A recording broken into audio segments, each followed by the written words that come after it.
It's good. Right where we need to be here, fellas. This is exactly the goal that we set out for back in training camp, back in the springtime. Is what we've been talking about, and so really like where our guys are at so far this week. They've been focused, they've been dialed in, and we'll have another good day of practice here today and get ready here for Sunday night. Open it up. They completely reworked that defense through free agency and the draft. There's so many vets and new pieces. I don't know how much you were able to look back at their full season. A unit that's just playing a lot better late in the year when they've had that time to build the chemistry among them. Yeah, hard to say how much they've changed from a year ago because we didn't play them last year. But this is exactly what Dan Quinn does everywhere he goes. Atlanta, Dallas, and now to Washington. This is a defense that what stands out when you turn it on the tape. They all pursue, they all tackle, they rally around the ball carrier. They play balls to the wall every single snap, and that's really the first thing that you see. And so talent-wise, they got guys all across the board. A lot's been said about the defensive tackles. I'd say their edge players are equally as disruptive here this year. I got a lot of respect for what Fowler's been putting on tape. The two linebackers are flying around, and they're very challenging to pick up and pass pro. And then on the back end, they're competing. They are competing, and today's third down day, you see a lot of man coverage coming up and challenging, much like what we saw from our own defense in training camp. So a lot of respect for this crew, and it's going to take our best stuff here Saturday night. I want to ask you about, obviously, the job interviews. Third go around, what did you learn about that process that you think has made you maybe a better candidate? Oh, shoot. This go around, I've been a lot more prepared for the types of questions that they've been asking.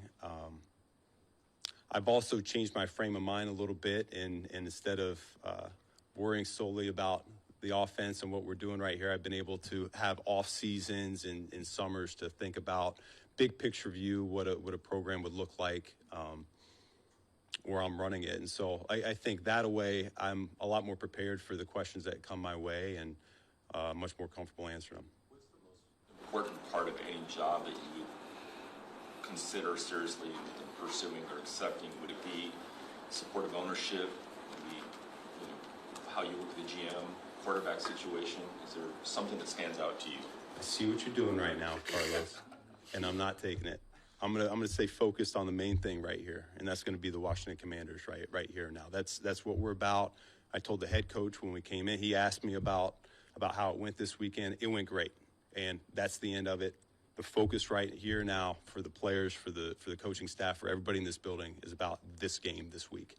More semantic question than that, because Tom Brady's doing the game this week, and you interviewed with the Raiders. Are you allowed to have contact with him on the field? Do you have any? I don't know.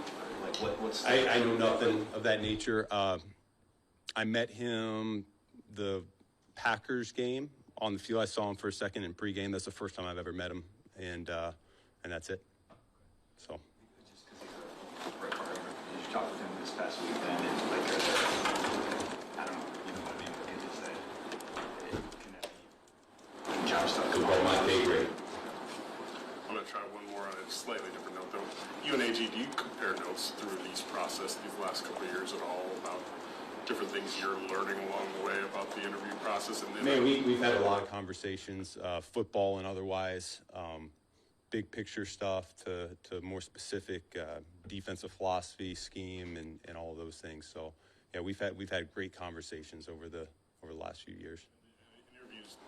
Do people ask you about him as a candidate? Now, I guess what would you say to people about Aaron Glenn?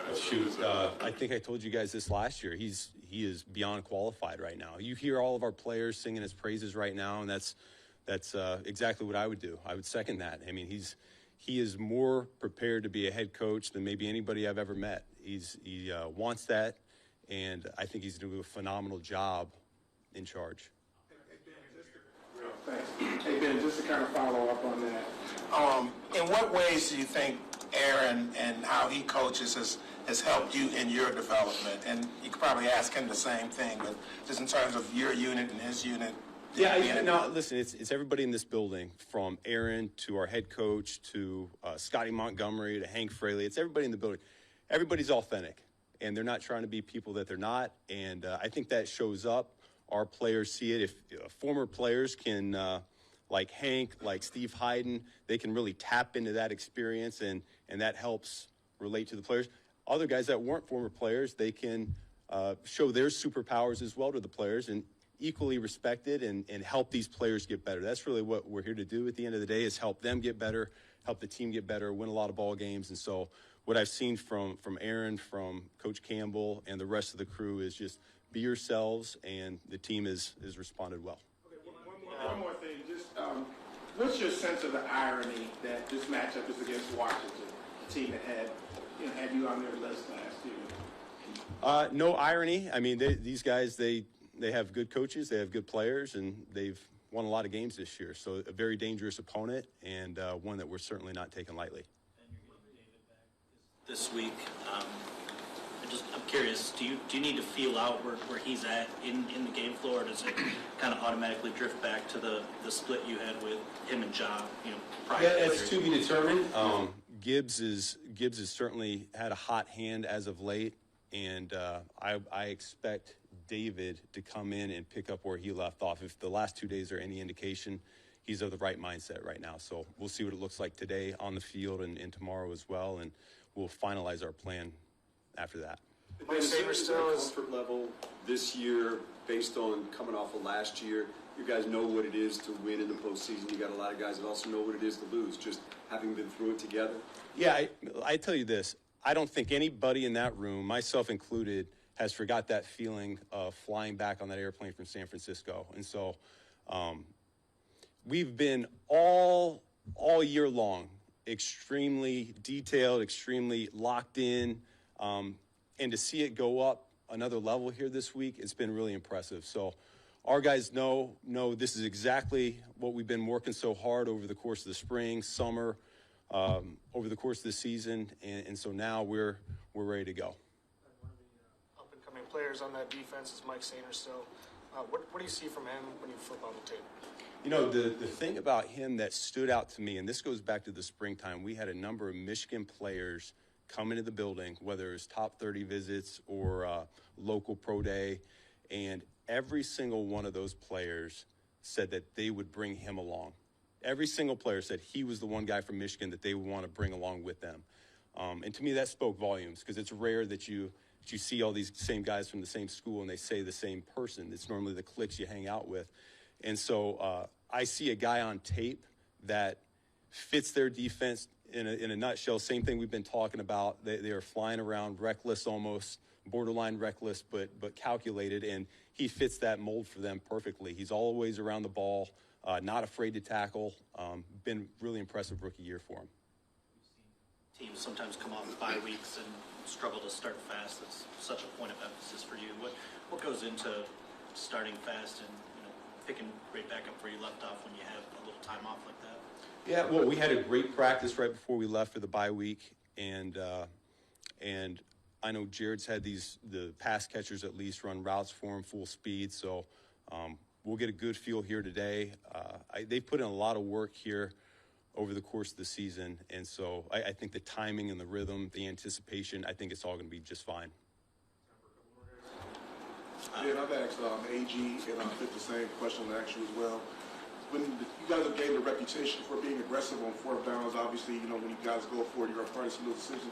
When Dan makes that call, what is it like for you in that moment, knowing that you guys have been going for it and keeping that aggressive mindset?